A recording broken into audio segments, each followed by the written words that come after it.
Ben istəyirəm bugün Peyğəmbərin əsas hədəfi nə idi?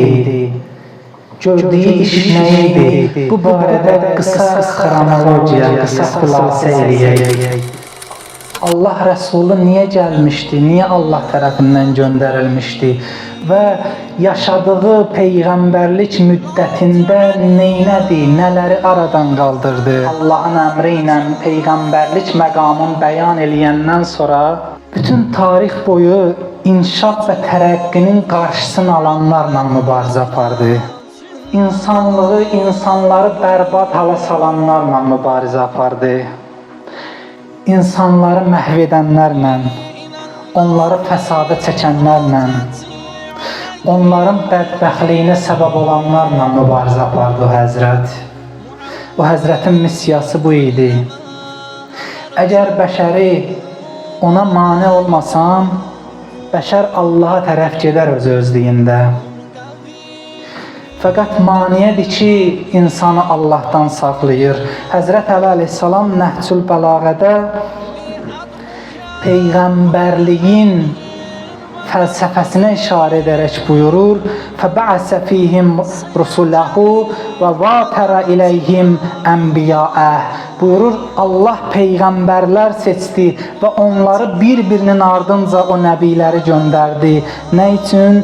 لِيَسْتَأْدُوهُمْ مِيثَاقَ فِتْرَتِهِ Buna görə göndərdi, onların unudulmuş fitrətlərində yatan, gizlənən əhd peymanlarını tələb etsin. Buna görədir Allah göndərdi. Fitrət üzərində, yaradılış üzərində olsa bəşəriyyət, insanlar özü-özlüyündə Allaha tərəf gedər. Bir insanı burax, çöldə, səhrada, ya hansısa bir dağın ətəyində ona heç nə təlim eləmə və təsir də eləmə. Onun fitrəti yetəcək o Allaha tərəf getməyə, Allahı tanımağa. Maniyələrdir ki, insanı Allahdan saxlayır. Süni şəkildə yaradılmış maniyələr. Peyğəmbər bu maniyəni yaradanlarla mübarizə apardı. Tarix boyu ümumiyyətlə bəşərin düşmənləri bu maniyəni yaradanlar olub. Peyğəmbər zamanında bunların adları bəlli idi. Vəlid ibn Müğeyrə, Ümeyyə ibn Xələf, Əbu Cəhil, Əbu Ləhəb. Bunların adları məlum idi. Baxın, Allah Rəsulü bunlarla mübarizə aparır. Niyə? Çünki bunlar manidir insanların tərəqqisinə. Bunlar manidir insanların səadətinə. Bunlar səbəbli insanların bədbəxt olmasına, insanların bərbad vəziyyətdə yaşamasına, ixtilafına, bir-biri ilə düşmən olmalarına, fəsada sürüklənmələrinə, həmin bu imkanlı, qüdrətli, öz qüdrəti içində məst olmuş şəxslər, öz varı sərvəti içində məst olmuş şəxslər, onlar ki, onlara sərf eləmir Allahın Rəsulunun gətirdiyi din.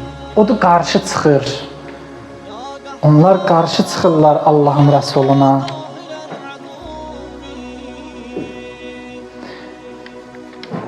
Nəql edirlər, üçü bir yerdə idi. Vəlid ibn Müğeyrə, Ümeyyə ibn Xələf və Əbu Cəhil. Allah Rəsulü da keçirdi onların kənarından. Bir baxdılar, Peyğəmbərə istehza elədilər, məsxərə elədilər. Güya bu Peyğəmbərdir, güya bu gəlib Allah tərəfindən din çat. Sən kimsən biz olan yerdə, sən Allahdan nəsə deyəsən. Lazım olsa Allah bizi Peyğəmbər seçər, bizim özümüzə vəhiy nazil eləyər. Bizim öz yolumuz özümüzə bəsdir, sənə nə ehtiyac, sən kimsən ümumiyyətlə?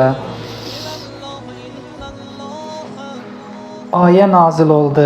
Peyğəmbər, biz səndən əvvəl hansı cəmiyyətə Peyğəmbər göndərdik? Onların mütrifləri dedilər: İnna vəcədna abə'ana alə ümmətin və inna alə asarihim muqtədun.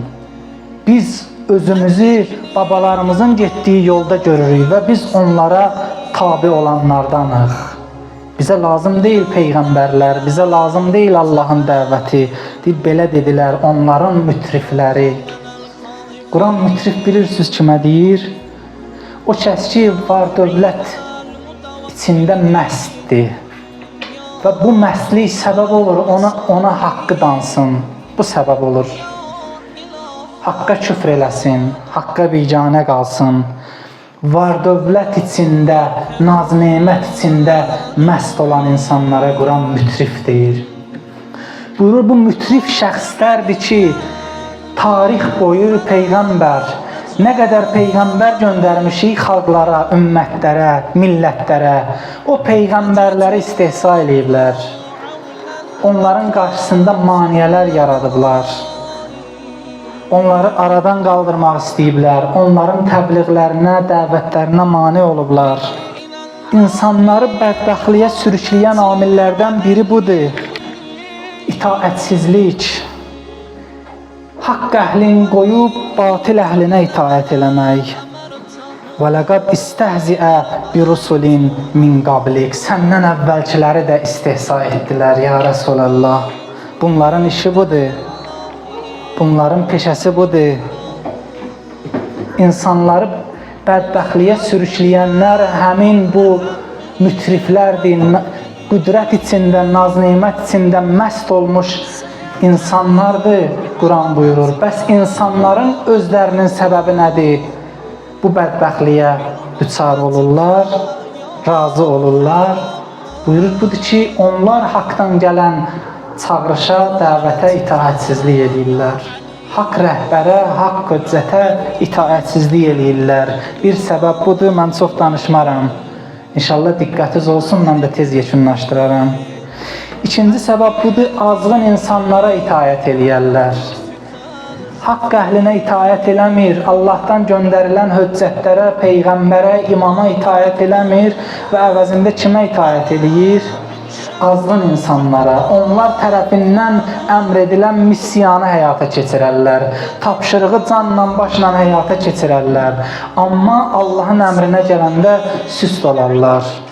Quranın bir dili də var ki, hədə dilidir də, o kafiri necə hədəliyir. Belələri haqqında da Allah ilahi əzabla hədəliyir bu cür şəxsləri.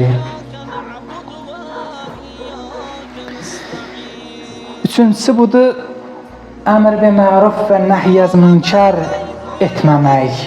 İnsanların bədbəxtliyə sürükləyən, cəmiyyəti fəsada sürükləyən səbəblərdəndir.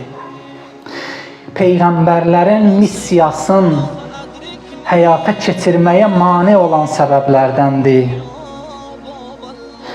Yaxşılığa insanları çağırmaq, pis işlərdən çəkindirmək. Bu bizim dinin vacib məsələlərindəndir.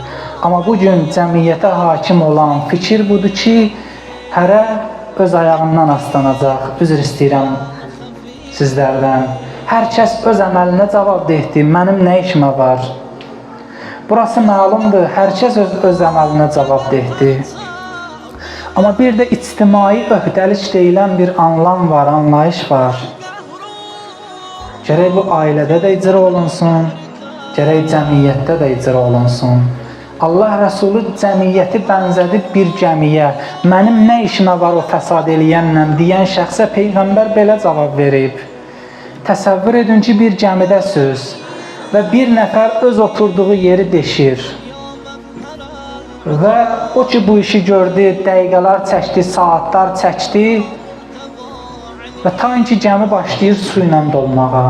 Əgər siz buna biganə yanaşsınız, o bu fəsadı törətsə,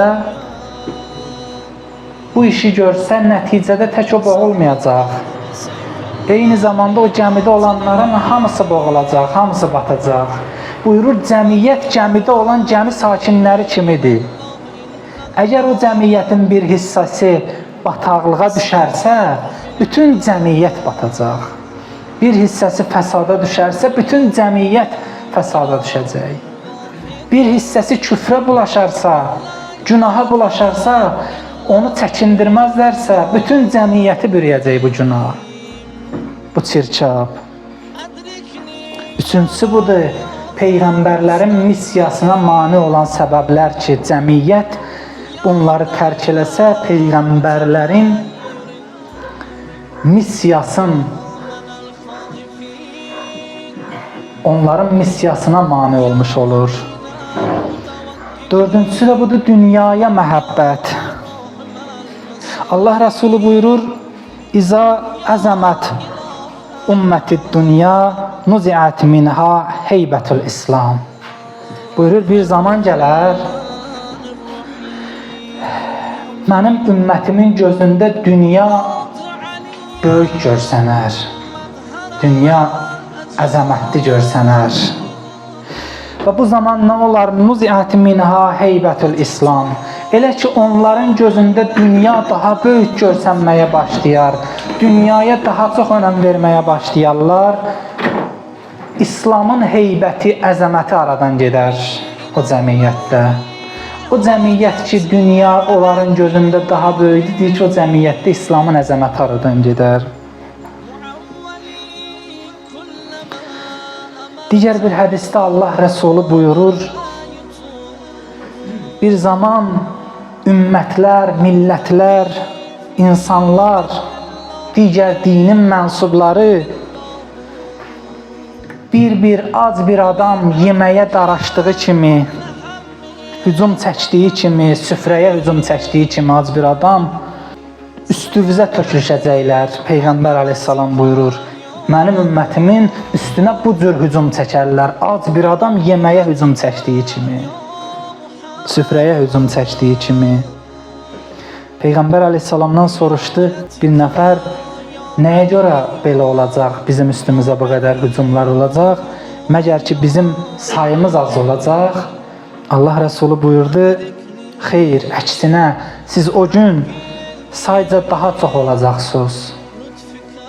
Lakin Allah sizin düşmənlərinizin ürəyindən sizdən qorxu hissini götürəcək. Onlar daha sizdən qorxmayacaq. Və vəhni gətirəcək sizin qəlblərinizə. Buyurdular, vəhn nədir? Allah Rəsulü buyurdu, vəhn zəiflik və süstlükdir. Dünyanı sevmə və ölümdən qorxmaq səbəbindən ki, siz müsəlmanlarda, mənim ümmətimdə zəiflik və süstlük yaranar, bu zaman xalqlar, millətlər, digər dinin mənsubları ac insan kimi sizin üstünüzə tökülüşüb sizi yeməyə qalxarlar. Bu cür hücum çəkərlər sizə. Ona görə ki, dünya onların gözündə, mənim ümmətimin gözündə böyük olar, artıq dünya pərəst olar mənim ümmətim. Ona görə ki, onlar şəhadəti sevməzlər artıq, şəhidliyi sevməzlər. Allah Rəsulü buyurur, nə qədər ki, mənim ümmətimin gözündə şəhidlik sevimli bir arzudur, istəkdir, bu ümmətə heç nə qalib gələr, heç kəs qalib gələ bilməz. Bu bir həqiqətdir. Bu təcrübə olunmuş bir həqiqətdir. Biz bunu müharibələrdə görmüşük. Qarabağ müharibəsində də gördük. O cavanlar ki, şəhidlik arzusu ilə girirdi meydana. O da düşmən baxırdı ki, bunun itirəcəyi nə var? Ölsə elə bunun arzusu şəhid olmaqdır. Arzusuna çatacaq, qalsa da qələbə çalacaq. Bir xalq ki, dünya gözündə böyümür, bir xalq ki, ölümdən qorxmur, şəhadəti, şəhidliyi sevir.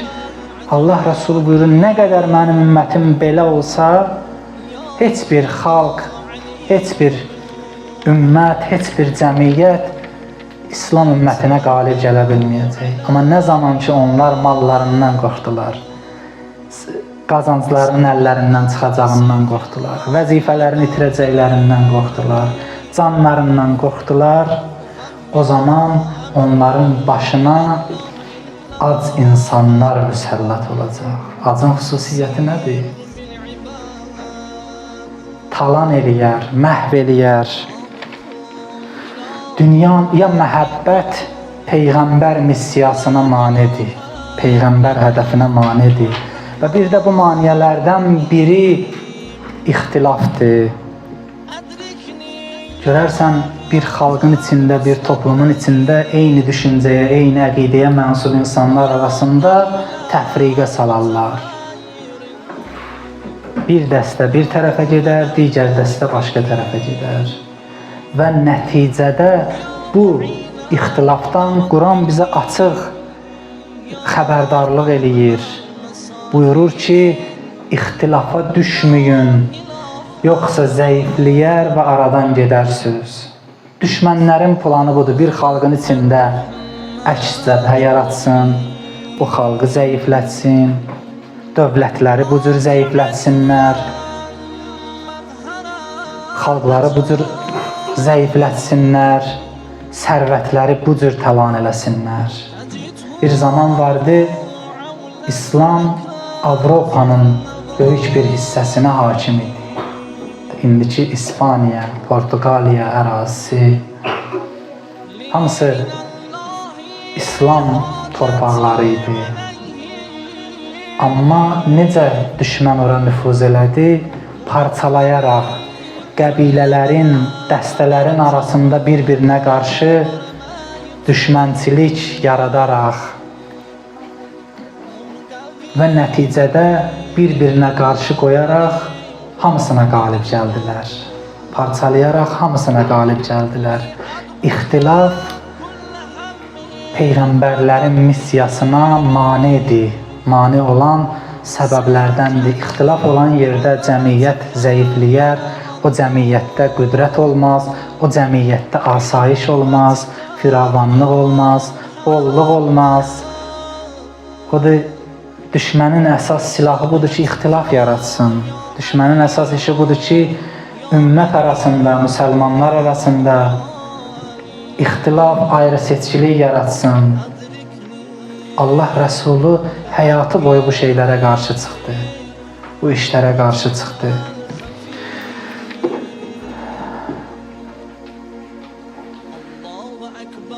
Həzrət Əli əleyhissalam Peyğəmbərlərin missiyasında buyurur, həm də mən hədisin bir hissəsini dedim, digər hissəsini də deyim, söhbəti tamam eləyim.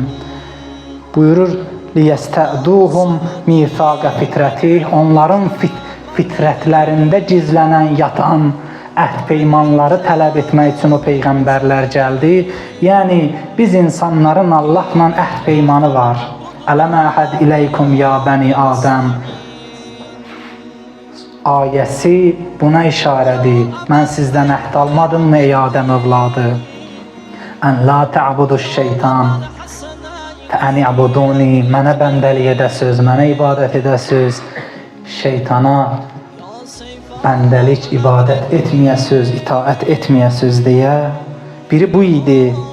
Və sonra da buyurur o həzrət və yüzəkkiruhum mənsiyyə ni'məti, unudulan nemətləri xatırlamaq üçün o Peyğəmbərlər göndərildi Haqq Təala tərəfindən.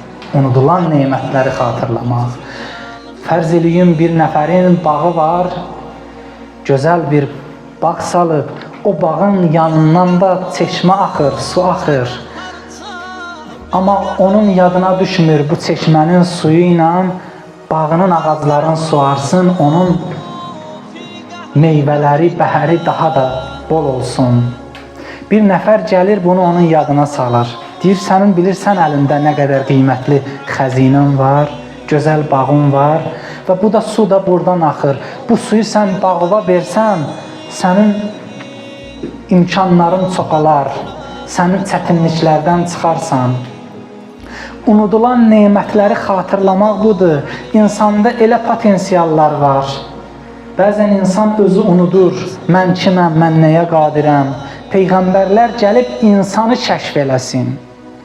İnsanı kəşf eləsin. İnsanda olan qüdrətləri, potensialları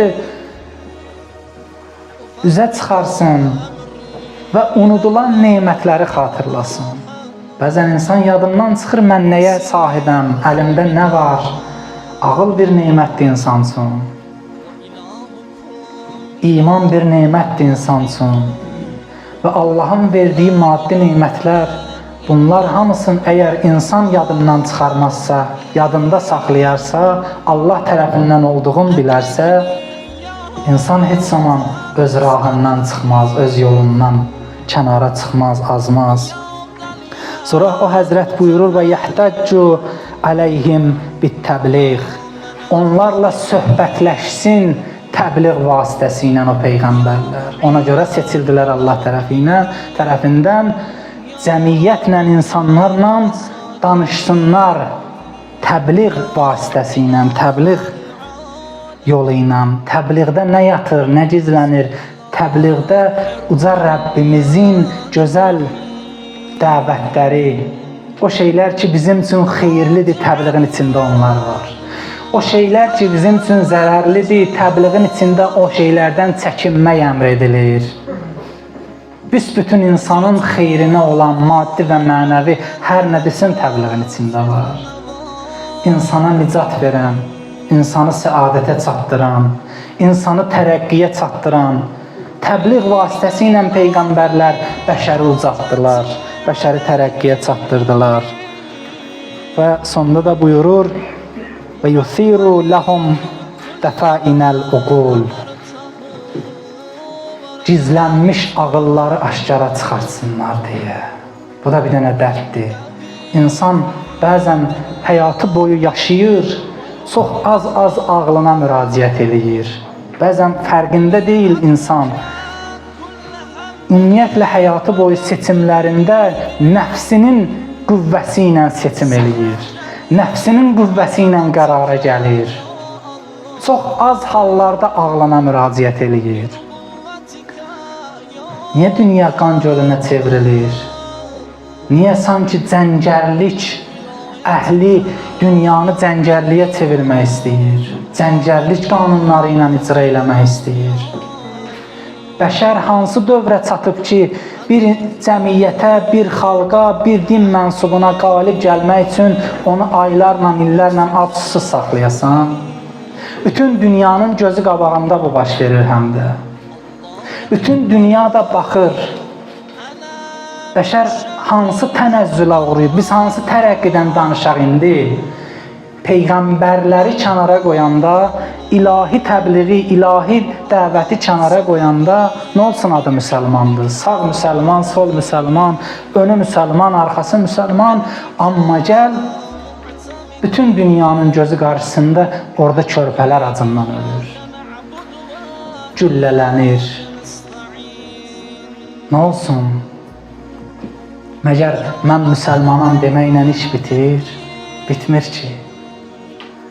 Odur, insanlıq tərəqqi eləyə gərək.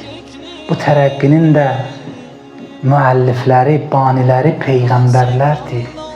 Cəmiyyət, bəşəriyyət peyğəmbərlərdən uzaq düşəndə bu cür meşə qanunları ilə, cəngərlik qanunları ilə, yırtıcı xislətlə dünyada hökmranlıq eləməyə qalxacaq. Allaha an verək izzət və cəlalına bizləri belə yırtıcıların əlindən amanında qərar versin. O məzlum xalq ki, o yırtıcıların əlində əsirdir. Allah o xalqa tezliklə nicat versin inşallah. Allah cəmi müsəlmanlara izzət və qələbə bəxş eləsin. Allah xalqımıza, millətimizə yaman günlər göstərməsin. Şəhidlərimizi Kərbəla şəhidləri ilə məhşur eləsin inşallah.